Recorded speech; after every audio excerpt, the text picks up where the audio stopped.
कृष्ण कृष्ण कृष्ण हरे हरे हरे राम राम राम हरे हरे। हरे हरे हरे कृष्ण कृष्ण कृष्ण हरे हरे। हरे Ram Ram Ram Hare Hare. Hare Hare Hare Krishna Krishna Krishna Krishna Krishna Krishna Hare Hare Hare. Hare Hare Hare Hare Hare Ram Ram Ram Hare Hare Hare. Hare Hare His Holiness Bhakti Ashray Vaishnav Swami Maharaj ki Jai। जय। जय। Thank you so much Maharaj ji for your divine darshan। Maharaj ji, I'll request you to continue with Bhagavad Gita 6.44। Hare Krishna।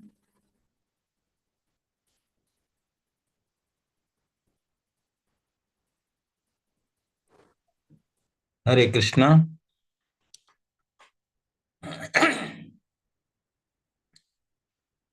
आज भी इस प्रातः काल में आप जितने भी श्रद्धालु जप करता है, भगवान के नाम जप के सेशन में उपस्थित हैं, सभी के श्री चरण में मेरा सादर प्रणाम स्वीकार करे। पंचा कल्पतरुभ्यश्च कृपा सिंधुभ्यैव च पतितानां पावनेभ्यो वैष्णवेभ्यो नमो नमः। तो हमारे भगवत गीता चर्चा के क्रम आज 6ठा अध्याय का 44 नंबर श्लोक। पूर्वाभ्यासेन तेनैव ह्रियते हवशोऽपिशः जिज्ञासुरपि योगस्य शब्द ब्रह्मति वर्तते।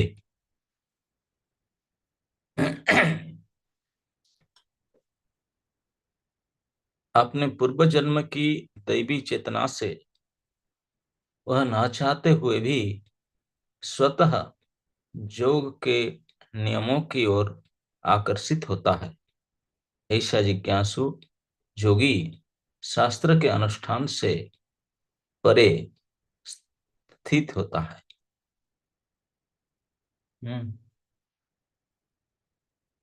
तो प्रभुपाद कहते हैं, उन्नत योगीजन शास्त्रों के अनुष्ठान के प्रति अधिक आकृष्ट नहीं होते, किंतु योग नियमों के प्रति स्वतः आकृष्ट होते हैं, जिनके द्वारा ये कृष्ण भावनामृत में आरूढ़ हो सकते हैं। श्रीमद् भागवतम में 333:7 उन्नत योगियों के द्वारा वैदिक अनुष्ठानों के प्रति अवहेलना की व्याख्या इस प्रकार की गई है।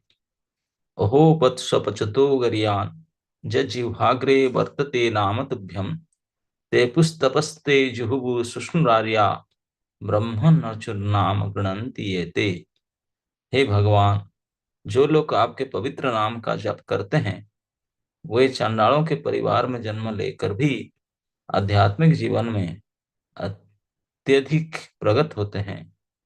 ऐसे जप करता निसंदेह सभी प्रकार के तप और यज्ञ कर चुके होते हैं, तीर्थ स्नानों में स्नान कर चुके होते हैं और समस्त शास्त्रों का अध्ययन कर चुके होते हैं। इसका सुप्रसिद्ध उदाहरण भगवान श्री चैतन्य ने प्रस्तुत किया। उन्होंने ठाकुर हरिदास को अपने परम प्रिय शिष्य के रूप में स्वीकार किया।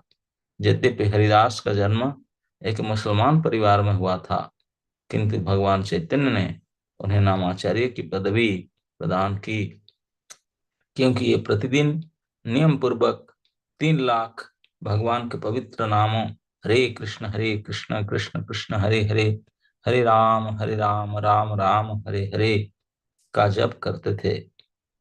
और चूंकि वे निरंतर भगवान के पवित्र नाम का जप करते रहते थे, अतः वह समझा जाता है कि पूर्व जन्म में उन्होंने शब्द ब्रह्म नामक वेद वर्णित कर्मकांड को पूरा किया होगा।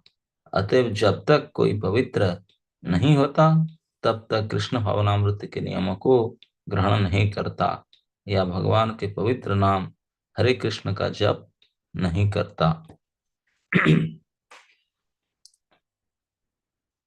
तो भगवान ने असफल योगी के स्थिति वर्णन करते हुए आज के श्लोक में कहते हैं, पूर्वाभ्यासेन तेनैव ह्रियते हवशोऽपिशः।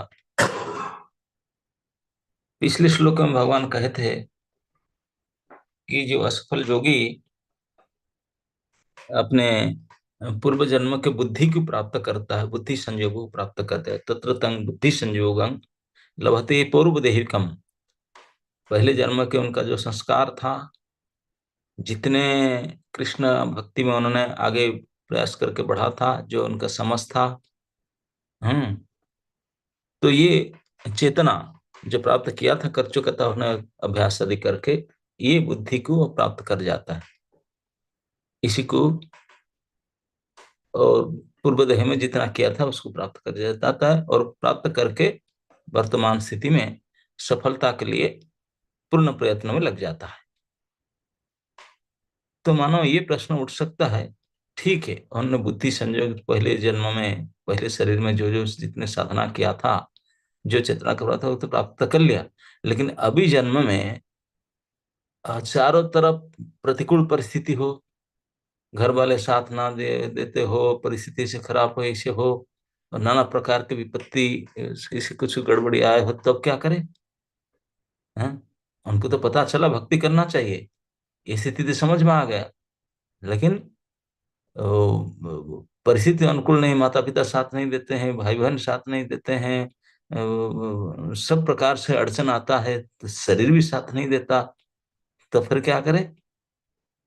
तो भगवान ने इस डाउट को क्लियर करने के लिए इस श्लोक में कहते हैं कि पूर्वाभ्यासेन तेनैव ह्रियते ह्यवशो पिशः सब जिज्ञासुरपि योगस्य शब्द ब्रह्मति प्रति। भगवान इस श्लोक में दो मुख्य बात बताते हैं, एक पहली लाइन में, सेकंड लाइन में। पहली लाइन में भगवान कहते हैं कि पूर्व अभ्यासन तेनैव, तेना वो लोग जो असफल योगी लोग, निश्चित एवं, मतलब निश्चित रूप से, ह्रियते माने आकर्षित होते हैं, खींच कर आते हैं, क्योंकि पहले वो अभ्यास किए हैं। पहले जो अभ्यास है, ये जो अभ्यास का संस्कार पड़ चुका है ना, आप ना चाहते हुए भी, सैकड़ों बाधा विघ्न होते हुए भी, आप खींच कर आएंगे ही आएंगे, यहाँ पर खींच कर आएंगे। यहाँ ही रियते ही अवसो अपिसह, उनका बस नहीं चलेगा, वो ऐसे पराभूत होकर खींच कर आएंगे। इसके उदाहरण एक हम अपना जीवन में देखते हैं, बाकी आप लोग पता नहीं, लेकिन हम देखते हैं कि हम पहले जन्म में निश्चित रूप से इंद्रिय तृप्ति के कार्य बहुत कुछ किए होंगे, जितने भक्ति किए होंगे उसमें कई गुना अधिक इंद्रिय तृप्ति किए हैं, जिसके कारण भक्ति तो नाश नहीं होता है, इंद्रिय तृप्ति भले कुछ भी नाश हो जाता है, लेकिन अभ्यास संस्कार तो पड़ा हुआ ना। इस संस्कार के कारण हम इसी जन्म में इतने धाम में आकर के, एक संत के आश्रित होकर के, और सब नियम को लेकर के, माला जपति करते हुए, सब कुछ वेशभूषा सब कुछ लेते हुए भी, फिर भी मन जबरदस्ती खींचे चला जाता है इंद्रिय तृप्ति की ओर। ये सब का अभिज्ञता है कि नहीं? कहीं से स्लिप करता है पता नहीं, कहाँ बैठे मन में जाकर कहाँ इधर। इसका कारण यही है क्योंकि हम अनेक इंद्रिय तृप्ति का काम अभ्यास किए हैं, बहुत सारे उसका संस्कार पड़ा हुआ है, इसीलिए अवश्य होकर के जबरदस्ती खींचे चले जाता है। लेकिन खींचे चले जाने पर भी मन बुद्धि इंद्रियां भले इंद्रिय भोग के प्रति खींचे चले जाता है, लेकिन हम थोड़े बहुत भक्ति अभ्यास किए थे, इसी कारण इस सारे मन को विचलित करने पर भी फिर हम छोड़ नहीं पाते हैं, किसी भी प्रकार से भक्ति में लगे रहते हैं, उसमें करते रहते हैं, टूटे फूटे गिरे उठे फिर भी चलाते रहते हैं। क्यों? क्योंकि ये जो कितने ज्यादा अभ्यास करने पर भी इंद्रिय तृप्ति कम, क्योंकि वो असत है। असत कभी टिकता नहीं है, और ये थोड़ा बहुत जो भक्ति का कार्य किए थे, ये सत है। सत कभी मिटता ही नहीं है, असत कभी टिकता ही नहीं है, सत कभी मिटता ही नहीं है। तो इसलिए सत्कर्म जो ये जो भगवान की भक्ति के अभ्यास हम किए थे, वो हमको सैकड़ों बाधा विघ्न होते हुए भी, सैकड़ों इंद्रिय तृप्ति की इच्छा, मन बुद्धि इंद्रिया तीनों हमको खींचता है वो के प्रति, भोग में आसक्त होते हुए भी भोग की परिस्थिति में सारे अनुकूल क्योंकि जो धनी परिवार में सारे भोग की सुविधा है, ऐसी सुविधा में रहकर भी सारे भोग के प्रति मन इंद्रिय धावित होते हुए भी फिर हम भक्ति के लिए खींचे जाएंगे, इसमें हमारे पास नहीं चलेगा, क्योंकि वो बलवान हो जाएगा। ये बात को भगवान कहते हैं कि तू चिंता मत कर। वो क्योंकि मेरे लिए संबंध थोड़ा बहुत किया था, मेरे साथ जुड़ने के लिए थोड़ा प्रयास किया था, इस कारण से ये जो अभ्यास है सत संस्कार, उनको कितने भी हजारों प्रतिरोध के बीच से भी खींच करके लेकर आएगा। इसी बोलते पूर्वाभ्यास है ना।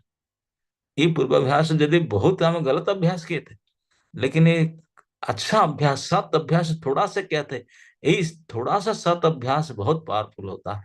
वो हमको किसी न किसी प्रकार से खींच करके लाएगा, यह हमारे पास नहीं चलेगा। इसके एक प्रकट उदाहरण हम देखते हैं कि चैतन्य लीला में आता है रघुनाथ दास गोस्वामी के। रघुनाथ दास गोस्वामी के जन्म एक बहुत बड़े धनी परिवार में हुआ था। राजा जैसा परिवार में हुआ था, एक ही मात्र एकलौते संतान थे, सब कुछ सुविधा था। यहाँ तक कि उनके माता पिता ने उनको सुंदर अप्सरा सम स्त्री के साथ विवाह भी कर दिए थे। कुछ ही कमी नहीं था, शरीर अच्छा था, तंदुरुस्त था, धन संपत्ति का कोई अमाप था, और ये सब होते हुए भी, और उनको सुंदर स्त्री विवाह दे दिए थे, लेकिन फिर भी वो घर से भाग कर चले जा रहे थे, टिकते ही नहीं थे घर में। तो ऐसे अवस्था आया कि उनके माँ ने बोला, रघुनाथ जी के माँ ने पिताजी को बोले, उनके रघुनाथ जी के पिताजी को बोले उसको बांध करके रखो। तो रघुनाथ दास जी के पिताजी उनके पत्नी को बताया, अरे पगली, हम्म क्या बांध कर रखे, इंद्र सम ऐश्वर्य स्त्री अप्सरा सम, इंद्र के समान ऐश्वर्य जिसका पास है, अप्सरा सम स्त्री जिनका पास है, और अ, उसको रस्सी का बंधन क्या बंधेगा, इस बंधन से नहीं बंधा। दुनिया में सर्वश्रेष्ठ बंधन यही है। धन और भोग, धन और स्त्री, इससे बढ़कर दुनिया में कोई बंधन होता ही नहीं। ये दोनों ही इतने उच्च कोटि का उनके पास है, वो उनके मन को आकर्षित नहीं कर पाया, तो ये रस्सी के चैन के बंधन उसको बांध सकता। हम्म चैतन्य प्रभुर बातुड़ को के रखिते पारे। हम्म ये रस्सी का बंधन क्या रखेगा, चैतन्य महाप्रभु की कृपा है छे जहारे, जिनके ऊपर चैतन्य महाप्रभु की कृपा हो गया, उनके लिए जो आकर्षित हो गया, उसको कोई रख नहीं सकता। हजारों प्रकार की व्यवस्था करते हुए भी वो दौड़ कर खींचे भाग कर गए, भीख मांग कर खाए, क्या क्या आप सुने होंगे, क्या क्या नहीं किए, लेकिन सारे ऐश्वर्य, सारे कुल शील धन स्त्री पत्नी सब कुछ होते हुए भी उनको खींच कर रख नहीं पाया। वो अवश्य होकर के भाग कर चले गए भगवान के भक्ति में। ये एक प्रकट उदाहरण है।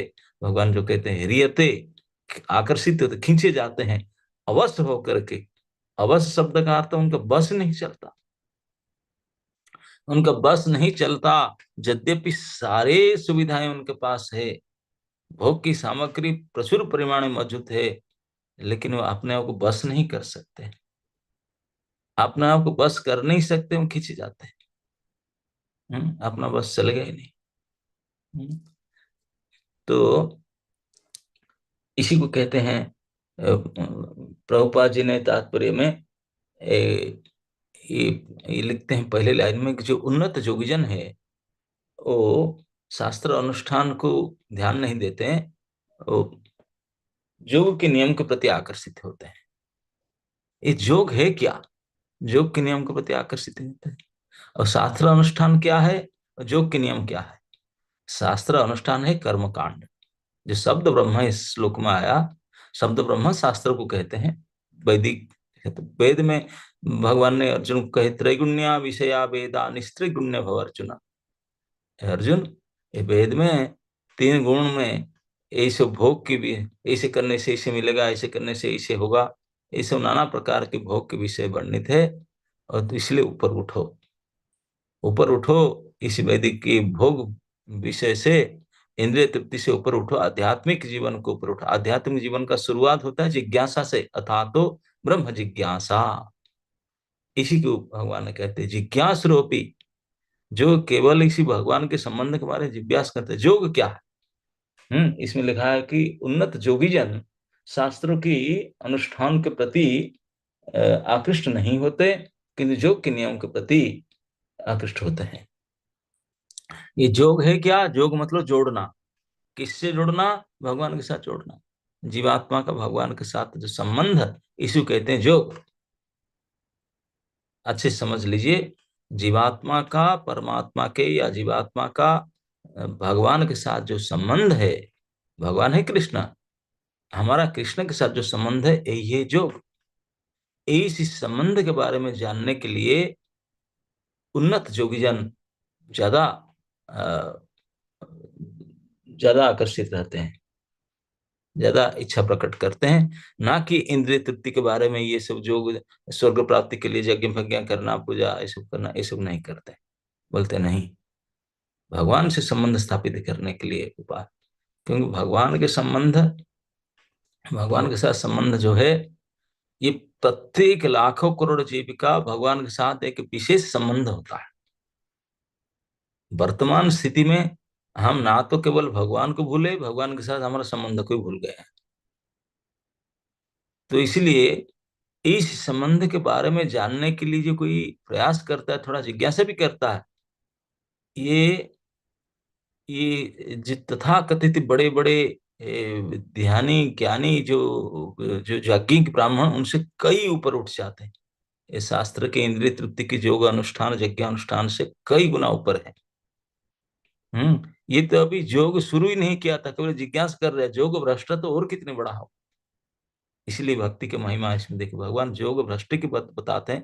बोले अर्जुन, जो योग को अभ्यास किया, अभ्यास करके कहीं ऊपर तक गया था, वहां से असफल हो गया।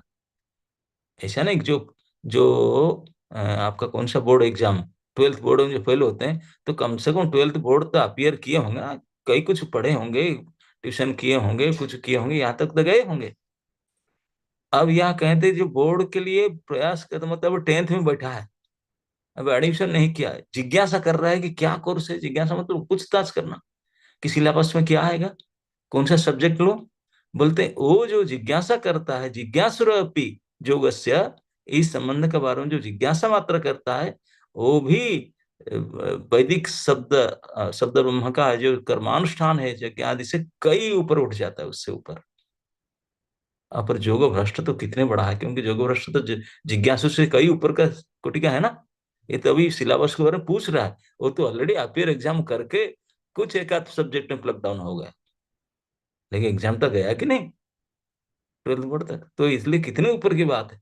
तो जोग भ्रष्ट इज नॉट ऑर्डिनरी स्थिति, जोग भ्रष्ट बहुत ऊपर की बात है। इसीलिए भगवान अर्जुन को आश्वासन देते हैं, अर्जुन तो जोग भ्रष्ट की बात क्या कहता है, असफल जोगी।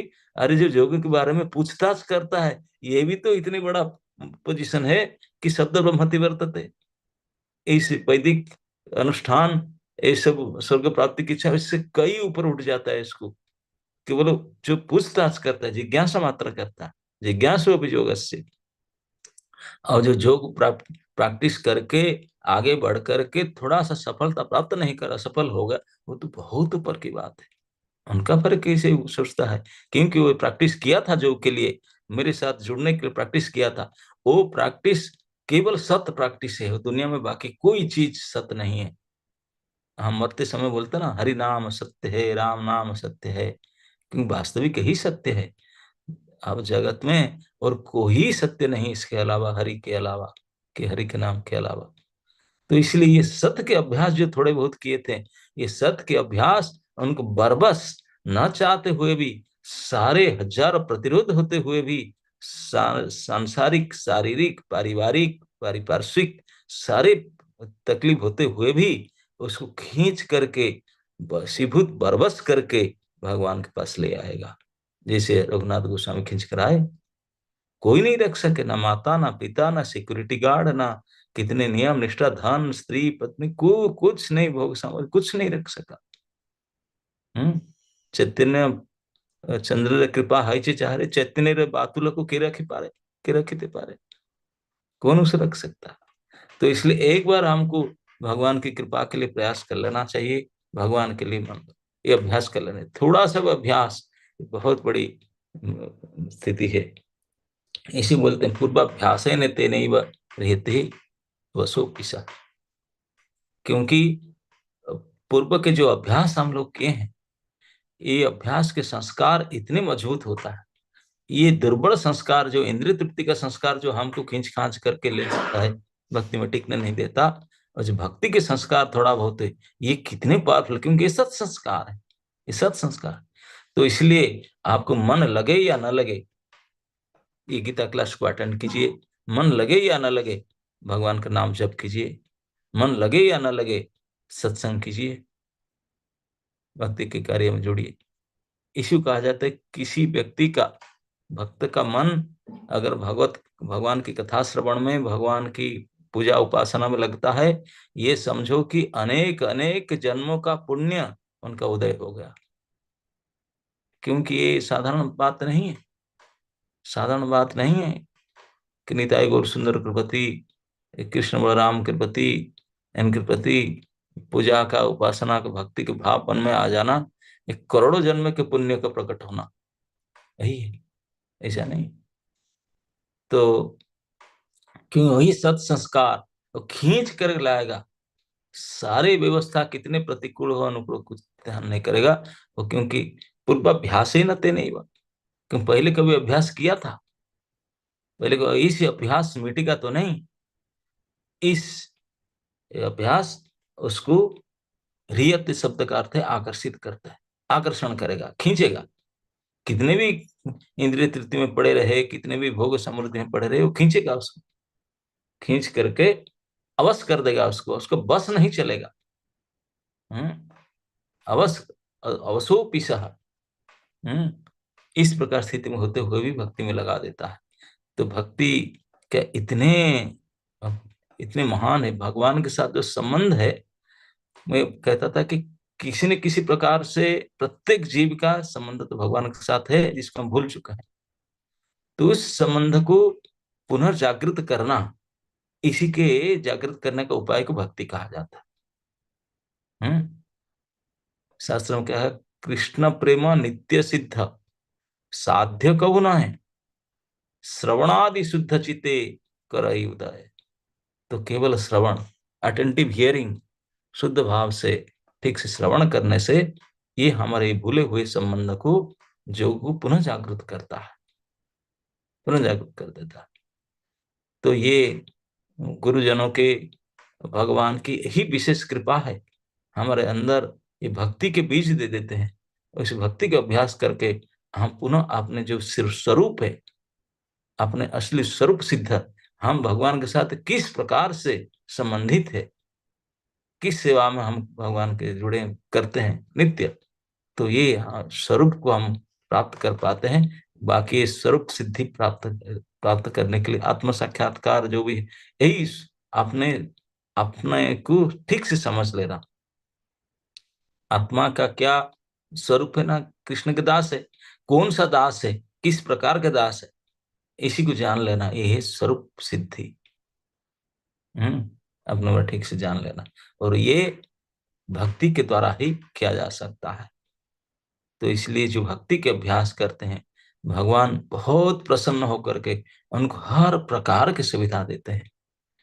थोड़ा सा भक्ति का अभ्यास करने से भगवान पुनः उनको दूसरे जन्म में, अगर कर नहीं पाया कंप्लीट इस जन्म में, किस कारण से पतन हो गया, मर गया, कुछ हुआ, पागल हो गया, किसी कारण से कुछ हुआ, तो भगवान बोलेंगे तो हो गया, तो क्या हो गया, ये थोड़ा बहुत कहते, भगवान फिर उनको चांस देते हैं, फिर चांस देते हैं, और चांस देते कि अगर कुछ ऐसी परिस्थिति आ गया जैसे प्रहलाद महाराज थे, अब पूरा संसार उनके विरुद्ध था, पिता तो उनको मारने के लिए तुला था, क्यों हरे कृष्ण जप रहा हो, उनका दोस्त तो ही था ना, गलती उनका यही था, वो हरे कृष्ण क्यों जप रहा था, ठाकुर की पूजा कर रहा था, इसलिए पिताजी सम्राट थे संसार के, उनको मारने के लिए तुले थे, लेकिन कुछ नहीं कर पाया, खुद मर गया, खुद मर गया।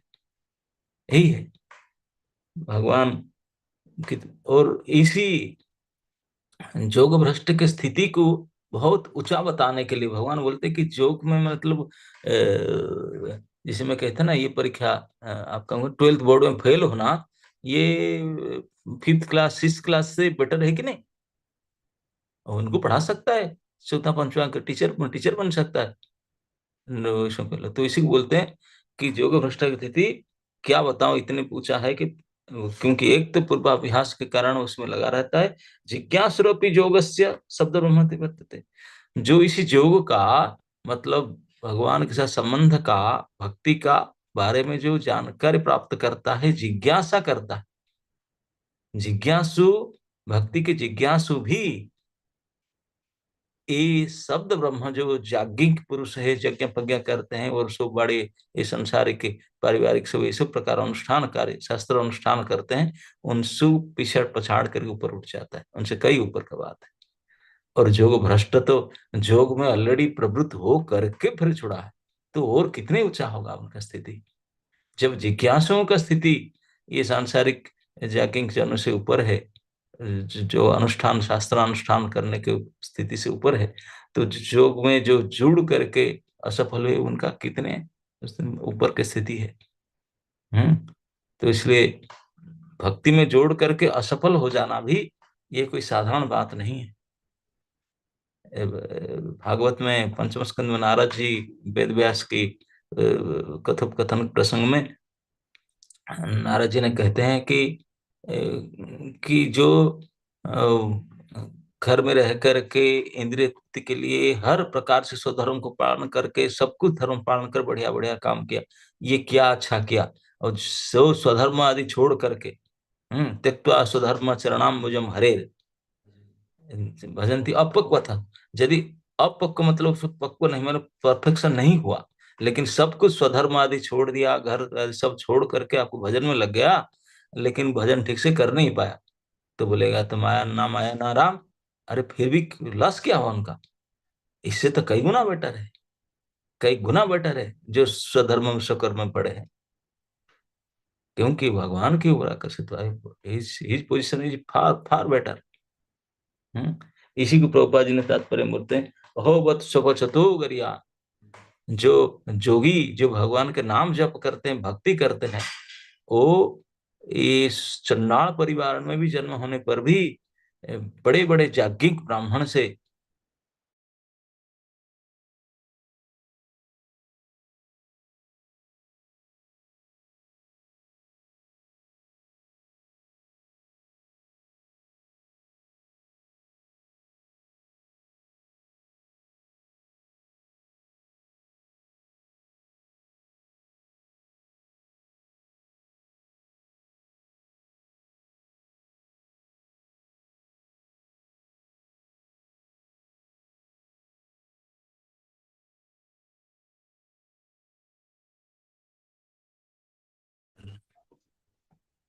ये शास्त्र ज्ञान, ये अनुष्ठान,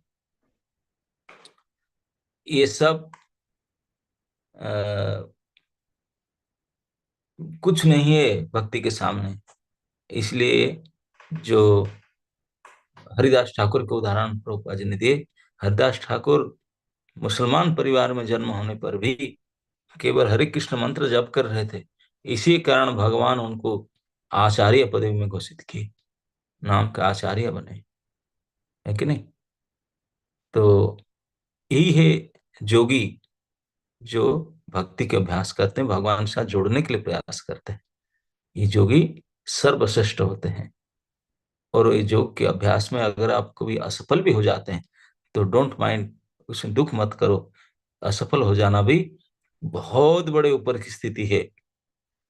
इसी को भगवान सेकंड लाइन में कहते हैं, जो कि असफल की बात क्या, योग के बारे में जो सिलेबस के बारे में वो पूछता है, अब एडमिशन नहीं किया, जिज्ञासु अपी, हम्म प्रोस्पेक्टस में मंगाया, अभी एडमिशन किया ही नहीं, वो भी शब्द ब्रह्म।